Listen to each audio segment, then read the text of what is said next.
आपण सभी मोर प्रणाम।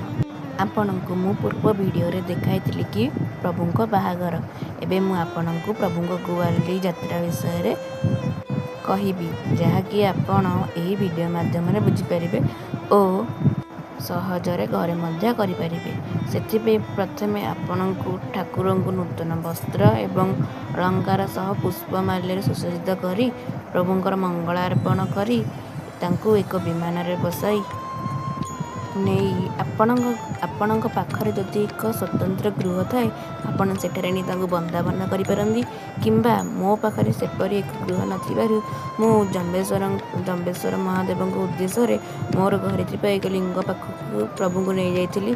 सेठारे पंचग्रासी भोग सह प्रभुंकर बंदापना मध्य करथिली जहाँकि आपण ए वीडियो माध्यम देखै पारिबे।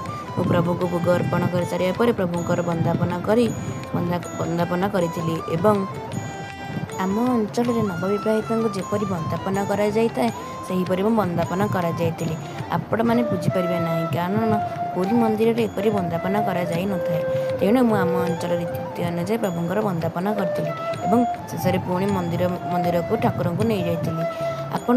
आपण जदि वीडियो गुड़िक भल लगे तेज आप सब्सक्राइब कर लाइक करूँ एवं जदि आपको कौन भी किसी जिनस भूल लगे तेज कमेंट मध्यम जनातु।